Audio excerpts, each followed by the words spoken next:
ಕರ್ನಾಟಕ ದಲಿತ ಸಂಘರ್ಷ ಸಮಿತಿ ಸಂಸ್ಥಾಪಕ ಅಧ್ಯಕ್ಷರು, ರಿಪಬ್ಲಿಕನ್ ಪಾರ್ಟಿ ಆಫ್ ಇಂಡಿಯಾ ರಾಷ್ಟ್ರೀಯ ಅಧ್ಯಕ್ಷರಾದ ದಾದಾ ಸಾಹೇಬ್ ಡಾಕ್ಟರ್ ಎನ್ ಮೂರ್ತಿರವರು 5 ದಶಕಗಳ ಹೋರಾಟದ ಹಿನ್ನೆಲೆ ಬುದ್ಧ ಧರ್ಮ ದೀಕ್ಷಾ ದಿನಾಚರಣೆ ಅಂಗವಾಗಿ ಬೀದರ್ ಜಿಲ್ಲೆ ಅಂಬೇಡ್ಕರ್ ವೃತ್ತದಲ್ಲಿರುವ ಸಾಂಸ್ಕೃತಿಕ ಭವನದಲ್ಲಿ ಡಾಕ್ಟರ್ BR ಅಂಬೇಡ್ಕರ್ ಪ್ರಶಸ್ತಿ ನೀಡಿ ಅಭಿನಂದಿಸಲಾಯಿತು. ಶೋಷಿತರ ಪರವಾಗಿ 50 ವರ್ಷಗಳಿಂದ ನಿರಂತರ ಹೋರಾಟ, ಸಾಮಾಜಿಕ ನ್ಯಾಯದ ಪರ ಹಲವಾರು ಬೃಹತ್ ಪ್ರತಿಭಟನೆಗಳನ್ನು ಮಾಡಿ ಬಡವರಿಗೆ ನ್ಯಾಯ ದೊರಕಿಸುತ್ತಿರುವ ಹೋರಾಟಗಾರ ಡಾಕ್ಟರ್ ಮೂರ್ತಿರವರಿಗೆ ಡಾಕ್ಟರ್ BR ಅಂಬೇಡ್ಕರ್ ಪ್ರಶಸ್ತಿ ನೀಡಿ ಗೌರವಿಸಲಾಯಿತು. ಈ ವೇಳೆ ಸಂಘಟನೆಯ ಪದಾಧಿಕಾರಿಗಳು, ಮುಖಂಡರು ಉಪಸ್ಥಿತರಿದ್ದರು.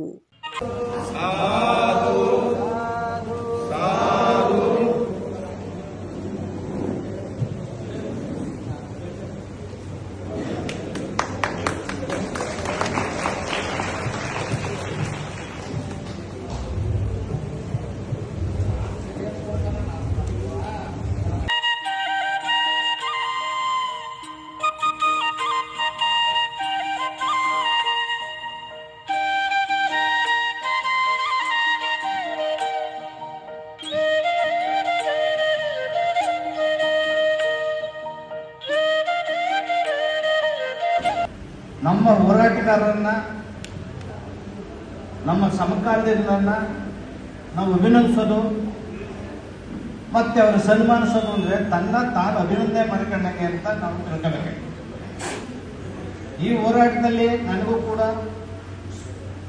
ಸುಮಾರು 50 ವರ್ಷಗಳು ಸಂದಿವೆ.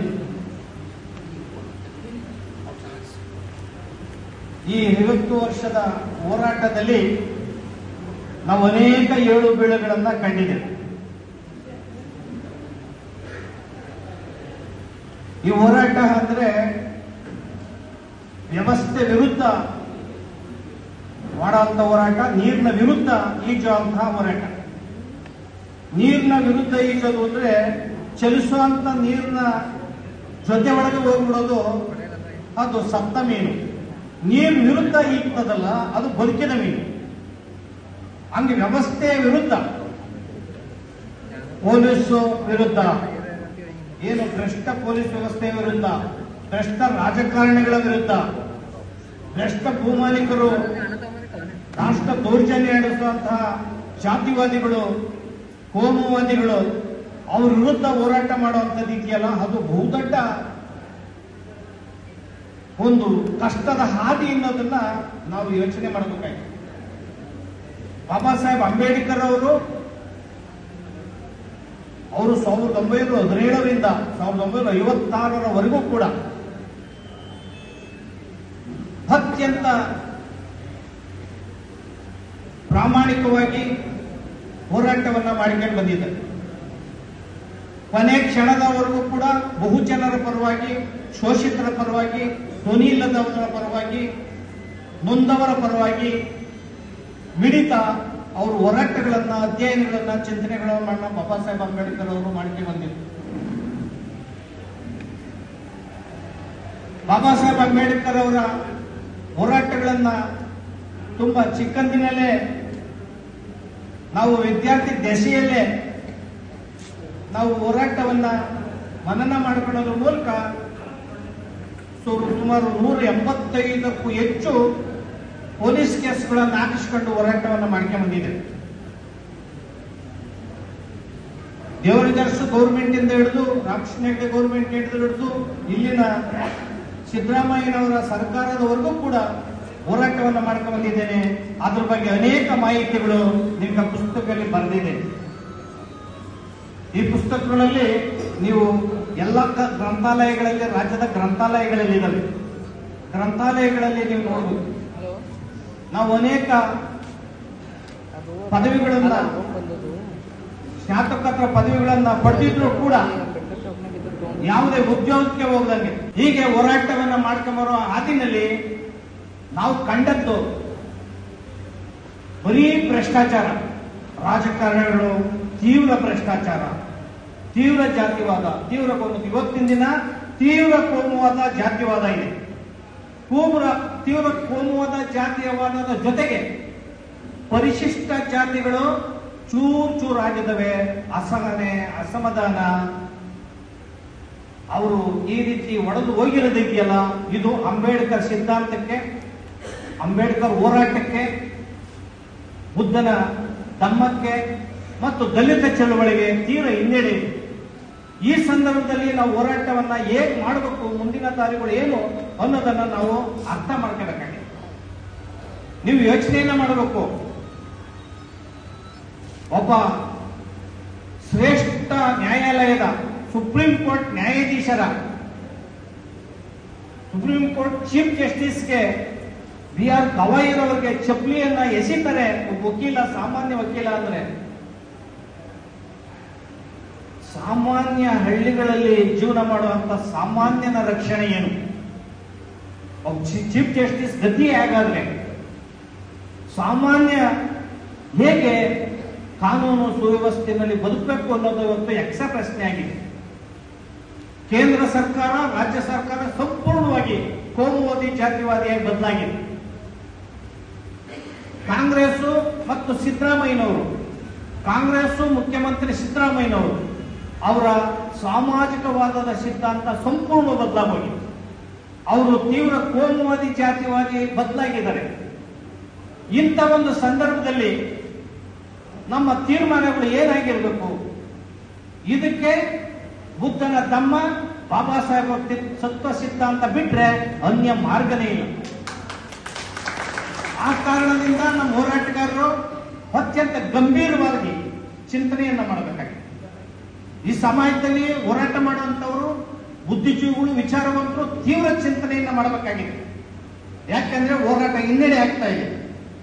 ಪ್ರಗತಿಪರರು, ವಿಚಾರವಂತರು ತೀವ್ರ ಸಂಕಷ್ಟಕ್ಕೆ ಒಳಗಾಗ್ತಾ ಇದ್ದಾರೆ. ಒಂದು ಕಡೆ ಈಗ ಜಾತಿ ಜನಗಣತಿ ಅಥವಾ ಜನಗಣತಿ ನಡೀತಾ ಇದೆ. ಇವರು ಹೇಳ್ತಾ ಇದ್ದಾರೆ ಶೈಕ್ಷಣಿಕ, ಆರ್ಥಿಕ, ಸಾಮಾಜಿಕ ಗಣತಿಯಿಂದ. ಅದು ಜಾತಿ ಗಣತಿ ಕೂಡ ಹೌದು, 95 ವರ್ಷಗಳ ನಂತರ ನಡೆಯುವಂತ ಗಣತಿ. ಈ ಗಣತಿನಲ್ಲಿ ನಿಮ್ಮ ಧರ್ಮದ ಹೆಸರಿನಲ್ಲಿ ಬೌದ್ಧ ಧರ್ಮ ಅಥವಾ ನವಬೌದ್ಧ ಅಂತ ಬರೆಸಿ ಮತ್ತು ಬೌದ್ಧ ಜಾತಿಯನ್ನ ಬರೆಸಬೇಕು ಅಂತ ನಾವು ಒಂದು ಕಡೆ ಪ್ರಚಾರವನ್ನು ಮಾಡಿದ್ರೆ, ಮತ್ತೊಂದು ಕಡೆ ಮಂತ್ರಿಗಳ ಫೋಟೋಗಳನ್ನ ಹಾಕೊಂಡು, ಪರಮೇಶ್ವರ್ ಅವರು ಗೃಹ ಸಚಿವರು ಅವ್ರ ಫೋಟೋನ ಹಾಕೊಂಡು, ಮಾದೇವಪ್ಪನವರು ಸಮಾಜ ಕಲ್ಯಾಣ ಸಚಿವರು ಅವ್ರ ಫೋಟೋವನ್ನ ಹಾಕೊಂಡು, ಇಲ್ಲ ನೀವು ಜಾತಿಯನ್ನೇ ಬರೆಸಿ ಬೌದ್ಧ ಧರ್ಮ ಅಂತ ಬರೆಸಬೇಡಿ, ಆ ರೀತಿ ಬರೆಸಿದ್ರೆ ನಿಮ್ಮ ಏನು ಜಾತಿ 2A ಹೋಗುತ್ತೆ, ಆ ಕಾರಣ ನಮ್ಗೆ ಮೀಸಲಾತಿ ಸಿಗಲ್ಲ ಅನ್ನೋ ಒಂದು ಅಪ್ರಚಾರವನ್ನ ಮಾಡ್ತಾ ಇದ್ದಾರೆ. ಅಂದ್ರೆ ಬೇಲಿನೇ ತೊಲಮೆ ಇದ್ದಂಗೆ ಬಾಬಾ ಸಾಹೇಬ್ ಅಂಬೇಡ್ಕರ್ ಅವರ ಫಲಾನುಭವಿಗಳೇ, ಸಂವಿಧಾನದ ಅಡಿಯಲ್ಲಿ ಅಧಿಕಾರಕ್ಕೆ ಬಂದಂತವ್ರೆ ಬೌದ್ಧ ಧರ್ಮವನ್ನ ವಿರೋಧ ಮಾಡಿದ್ರೆ ಒಂದು ಕಡೆ ಬಾಬಾ ಸಾಹೇಬ್ ಅಂಬೇಡ್ಕರ್ ಅವರ ಹೆಸರನ್ನ ಹೇಳ್ತಾರೆ, ಮತ್ತೊಂದು ಕಡೆ ಅವರ ಸಿದ್ಧಾಂತ, ಅವರ ದಾರಿಗಳನ್ನ, ಅವ್ರ ದಿಕ್ಕುನಾಡಲ್ಲೇ ನನ್ನ ಅಸ್ಪೃಶ್ಯರನ್ನಾಗಿ ನೋಡ್ತಾರೆ. ನಾನು ಮುಟ್ಟಿಸ್ಕೊಳಲ್ಲ, ನಾನು ನೀರು ಕೊಡಲ್ಲ, ನನ್ನ ಜನರನ್ನ ಎಲ್ಲಂದ್ರಲ್ಲಿ ಕೊಲೆ ಮಾಡ್ತಾರೆ, ನಮ್ಮ ಹೆಣ್ಣು ಮಕ್ಕಳನ್ನು ಅತ್ಯಾಚಾರ ಮಾಡ್ತಾರೆ.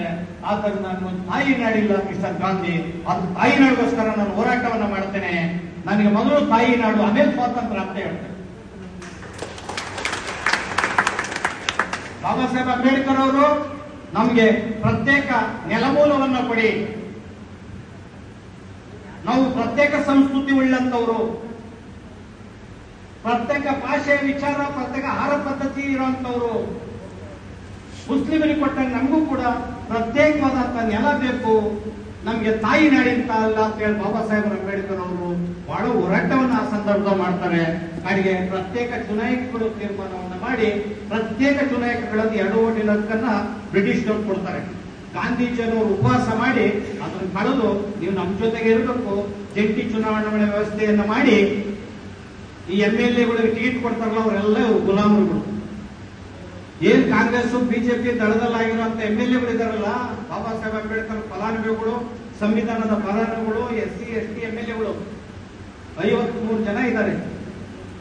MLAಗಳು MLCಗಳು ಒಬ್ರು ಕೂಡ ಪರಿಶಿಷ್ಟ ಜಾತಿಯವರ ಪರವಾಗಿ ಮಾತಾಡಲ್ಲ. ಇಷ್ಟು ದುಡ್ಡು ದುರುಪಯೋಗ ಆದ್ರೂ ಕೂಡ ಒಬ್ರು ಮಾತಾಡಲ್ಲ. ಅದಕ್ಕೆ ಅವಾಗಲೇ ಕಾಂಚೀರಾಮ್ರವರು ಬಾಬಾ ಸಾಹೇಬ್ರು ಏನ್ ಹೇಳ್ತಾರೆ ಅಂದ್ರೆ, ಇವರು ಬಾಯಿ ಕಟ್ಟಿದ, ಊಟಕ್ಕೆ ಕಟ್ಟಿದ, ಬಾಯಿ ಕಟ್ಟಿದ ಮತ್ತು ಬೆಲ್ಟಾಗಿದ್ದ ನಮೂಕ ನಾಯಿಗಳು. ಇವು ಕಿತ್ಕೊಂಡು ಹೋಗಕ್ಕೂ ಆಗಲ್ಲ, ಕೂಗಕ್ಕೂ ಆಗಲ್ಲ ಅಂತೇಳಿ ಬಾಬಾ ಸಾಹೇಬ್ ಅಂಬೇಡ್ಕರ್ ಸಾಯಂಕಾಲ ಮೂರೂರಿಗೆ ಇವತ್ತು ಪರಿಸ್ಥಿತಿ ಅದೇ ಆಗಿದೆ. ಈ ಒಳ ಮೀಸಲಾತಿ ಜಾರಿ ಆದ್ರೂ ಕೂಡ, ಒಳ ಮೀಸಲಾತಿ ಏನು ಪತ್ರದ ಮೇಲೆ, ಪುಸ್ತಕದ ಮೇಲೆ, ಕಾಗದದ ಮೇಲೆ ಆದ್ರೂ ಕೂಡ ಬಡ್ತಿ ಮೀಸಲಾತಿ ತುಂಬುತ್ತಾ ಇದ್ದಾರೆ. ಮತ್ತೊಂದು ಕಡೆ ಬ್ಯಾಂಕ್ಗಳನ್ನು ತುಂಬುತ್ತಾ ಇದ್ದಾರೆ ಒಳಗೇನೆ. ಕಡೆಗೆ ಖಾಲಿ ಕೈ, ಖಾಲಿ ಚೊಂಬು, ಖಾಲಿ ತಟ್ಟೆ ನಮ್ಮ ಕೈ ಕೊಡ್ತಾರೆ. ಅಂದ್ರೆ ಪರಿಶಿಷ್ಟ ಜಾತಿಗಳಿಗೆ ಮೀಸಲಾತಿ ಜಾರಿಯಾಗಿ 50 ವರ್ಷ ಆದ್ರೂ ಕೂಡ ಅವರಿಗೆ ಸಮಾನ ಹಕ್ಕುಗಳು, ಸಮಾನ ಉದ್ಯೋಗಗಳು, ಸಮಾನ ಶಿಕ್ಷಣ ಸಿಗಲಿಲ್ಲ. ಕಟ್ಟಕಡೆಯ ಸಮಾಜ ಹಾಗೆ ಇದೆ. ಏನಾದ್ರೂ ಅತ್ಯಂತ ಮಾನವೀಯ ಹೋರಾಟಗಳನ್ನು ಮಾಡೋದು ಅಂತ ಅಂದ್ರೆ ನೀವು ನಮ್ಮ ಸಂಘಟನೆ ಮೊನ್ನೆ ಅಲೆಮಾರಿಗಳು ಹೋರಾಟ ಮಾಡಿದ್ದೀರಿ ಏಕೈಕವಾಗಿ. ಅಲೆಮಾರಿ ಹೋರಾಟಗಳನ್ನ ಏನು ಭ್ರಷ್ಟತ್ತಿ ಹೋಗಿರ್ತಕ್ಕಂಥ ರಾಜಕಾರಣಗಳ ಪಾಲುಬಡಕರಾಗಿರುವಂತ ದಲಿತ ಸಂಘಟನೆಗಳು ಅಲೆಮಾರಿಗಳು ಹೋರಾಟ ಮಾಡಲೇ ಇಲ್ಲ. ಉಯ್ಯ ಮಳೆಯಲ್ಲಿ ಡೆಲ್ಲಿಲಿ ಕೂತಿದ್ದಾರೆ, ನಾನು ಅಲ್ಲಿ ಕೂತಿದ್ದೆ, ಇಲ್ಲಿ ಬೆಂಗಳೂರಲ್ಲಿ ಕೂತಿದ್ದಾರೆ. ಸಿದ್ದರಾಮಯ್ಯನವರು ತಿರುಗು ಕೂಡ ಆ ಕಡೆ ನೋಡಲ್ಲ. ಯಾಕಂದ್ರೆ ಅಲೆಮಾರಿಗಳು 59 ಜಾತಿಗಳು, ಅಂದ್ರೆ 49 ಅಲೆಮಾರಿ ಜಾತಿಗಳು, 10 ಸೂಕ್ಷ್ಮ, ಅತಿ ಸೂಕ್ಷ್ಮ ಜಾತಿಗಳು, ಒಟ್ಟು 59 ಜಾತಿಗಳು. 59 ಜಾತಿಗಳಲ್ಲಿ ನಿಮಗೆ ಗೊತ್ತಿರಲಿ, ನಾಗಮೋಹನ್ ದಾಸ್ ವರದಿ ಕೊಟ್ಟಿದ್ದಾರೆ. ಆ ವರದಿನಲ್ಲಿ 59 ಜಾತಿಗಳಲ್ಲಿ 49 ಜಾತಿಗಳು ಯಾರು ಕೂಡ ಮಂಡಲ್ ಪಂಚಾಯತಿ ಸದಸ್ಯನಾಗ್ಲಿ, ಪಟ್ಟಣ ಪಂಚಾಯತಿ ಸದಸ್ಯನಾಗ್ಲಿ ಇಲ್ಲವೇ ಇಲ್ಲ. ಇನ್ನು 40 ಜಾತಿಗಳು ಸರ್ಕಾರದ ಸೌಲಭ್ಯಕ್ಕೆ ಅರ್ಜಿ ಹಾಕಿಲ್ಲ. ಇನ್ನು 24 ಜಾತಿಗಳು ಪ್ರಬುದ್ಧ ಯೋಜನೆ ಇದೆ, ವಿದ್ಯಾಶ್ರೀ ಯೋಜನೆ ಇದೆ, ಯಾವ ಮಕ್ಕಳು ಕೂಡ ಪಡ್ಕೊಂಡಿಲ್ಲ ಆ ಜಾತಿನಲ್ಲಿ. ಒಂದು ಇಷ್ಟು ವಿನಯವಾಗಿದ್ರು ಕೂಡ ಯಾಕೆ ಸಿದ್ದರಾಮಯ್ಯನವರು ಅವ್ರನ್ನ ಅನ್ಯಾಯ ಮಾಡಿದ್ದಾರೆ ಅಂದ್ರೆ, ಅವರು ಕೇಳಕ್ಕೆಲ್ಲಂತರು ದಿಕ್ಕಿಲ್ದವರು, ಪಾಪದವರು, ಕಾಡವಾಸ ಮಾಡುವಂತ ಜನ. ಕಾಡಿಗೆ ಹೋಗಕ್ಕೆ ಬೇಲಿ ಹಾಕ್ಬಿಟ್ಟವ್ರೆ, ಕಾಡಿಗೆ ಹೋಗಿಲ್ಲ. ಇಲ್ಲಿ ಬೀದಿಲಿ ಭಿಕ್ಷೆ ಬೇಡುವಂತ ಜನ ಭಿಕ್ಷೆ ಬೇಡಂಗಿಲ್ಲ, ಹಿಡಿದು ಒಳಗಡೆ ಹಾಕ್ತಾರೆ. ಭಿಕ್ಷೆನೇ ಬೇಡಂಗಿಲ್ಲ. ಅವ್ರ ಜೀವನ ಹೆಂಗ್ ಮಾಡ್ಬೇಕು? ಇನ್ನೊಬ್ಬರು ಎಂಜಲ್ ತಿಂದು ಬದುಕಂತ ಜಾತಿ ಜನ ಪಾಪ. ಅವ್ರಿಗೆ ವೋಟರ್ ಐಡಿ ಇಲ್ಲ, ರೇಷನ್ ಕಾರ್ಡ್ ಇಲ್ಲ. ಆದ್ದರಿಂದ ಇವರು ಓಟಿನ ರಾಜಕಾರಣಕ್ಕೆ ಅವ್ರು ಬಳಸ್ಕೊಳಕ್ ಆಗ್ತಾ ಇಲ್ಲ, ಓಟ್ ಸಿಕ್ಕಲ್ಲ ಅವರಿಂದ. ಇವ್ರು ಏನ್ ಮಾಡ್ಕೊಂಡವ್ರು ಮಾಡ್ಕೊಳ್ಳಿ ಅನ್ನೋ ತಾತ್ಕತೆಯಿಂದ 3 ಗುಂಪುಗಳನ್ನಾಗಿ ಮಾಡಿ ಕೊಟ್ಬಿಟ್ರು. ಮಾದಿಗ ಸಂಬಂಧಿಸಿಗೆ 6, ವಲಯ ಸಂಬಂಧಿಸಿಗೆ 6, ಇಲ್ಲ ಬೋವಿ ಲಮಾಣಿ ಕೊರವ ಖರ್ಚಕ್ಕೆ 5. ಈ 3 ಹಳ್ಳಿ ಕಡೆ ಮಾಂಸದ ಗುಡ್ಡೆ ಹಾಕ್ತಾರಲ್ಲ, ಬಾಡಗುಡ್ಡೆ, ಹಂಗ್ 3 ಗುಡ್ಡೆ ಹಾಕಿ ನೀನ್ ಎತ್ಕೊಡೋ ಅಂತ ಕೊಟ್ಬಿಟ್ಟು ಇದಕ್ಕೆ ನಾಗಮೋಹನ್ ದಾಸ್ ಆಯೋಗ ಯಾಕೆ ಮಾಡ್ಬೇಕಾಗಿತ್ತು? ನೀವು ಒಂದು ಗೊತ್ತಿರ್ಲಿ ನಿಮ್ಗೆ, ನಮ್ಮ ಹೋರಾಟಗಾರರಿಂದ ಹೇಳ್ತಾ ಇದ್ದೀನಿ ನಾನು ನಿಮ್ಗೆ. 1953ರಲ್ಲಿ ಕಾಕಾ ಕಲೇಲ್ಕರ್ ಆಯೋಗ ಆಯಿತು ಹಿಂದುಳಿದವರು ಮೀಸಲಾತಿ ಕೊಡೋದಕ್ಕೆ. ಬಾಬಾ ಸಾಹೇಬ್ ಅಂಬೇಡ್ಕರ್ ಅವರು ಮಾಡಿದ ಹೋರಾಟ ಹಿಂದುಳಿದವರಿಗೆ ಮೀಸಲಾತಿ ಕೊಡಿ ಅಂತ ರಾಜೀನಾಮೆ ಕೊಟ್ಟಿದ್ದು. ಅದಕ್ಕೇನೆ ಮಹಿಳಾ ಮೀಸಲಾತಿ, ಹಿಂದುಳಿದವರಿಗೆ ಮೀಸಲಾತಿ ಕೊಡಿ ಅಂತ ಹೇಳಿ ಆವಾಗ ಕಾಕಾ ಕಲೇಲ್ಕರ್ ಆಯೋಗ ಮಾಡ್ತಾರೆ. ಆಯೋಗ ಏನ್ ಕೆಲಸಲ್ಲ. ಮತ್ತೆ ನಾಗನಗೌಡ ಆಯೋಗ ಮಾಡ್ತಾರೆ, ಆಮೇಲೆ ಮಂಡಲ್ ಆಯೋಗ ಮಾಡ್ತಾರೆ, ಆಮೇಲೆ 972 ಆಯೋಗ ಮಾಡ್ತಾರೆ, ಆಮೇಲೆ ವೆಂಕಟಸ್ವಾಮಿ ಆಯೋಗ ಮಾಡ್ತಾರೆ, ಆಮೇಲೆ ಚಿನ್ನಪ್ಪ ರೆಡ್ಡಿ ಆಯೋಗ ಮಾಡ್ತಾರೆ. ಚಿನ್ನಪ್ಪ ರೆಡ್ಡಿ ಆಯೋಗದಿಂದಲೇ ಹಿಂದುಳಿದವರಿಗೆ ಮೀಸಲಾತಿ ಸಿಗ್ತಾ ಇರೋದು 37 ವರ್ಷ. ಈಗ ಮತ್ತೊಂದು ಆಯೋಗನ ತನಿಖೆ ಮಾಡ್ತಾ ಇದ್ದಾರೆ ನಾಯಕರವರ ಇದರಲ್ಲಿ.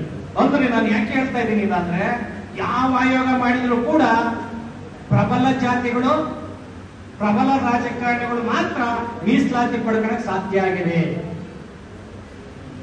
ಪ್ರಬಲ ಜಾತಿಗಳು, ಪ್ರಬಲ ಸಮಾಜಗಳು ಬಲಿಷ್ಠತನ ಕೂಡ ಬದುಕಕ್ಕೆ ಸಾಧ್ಯ ಆಗಿದೆ ಭಾರತದಲ್ಲಿ.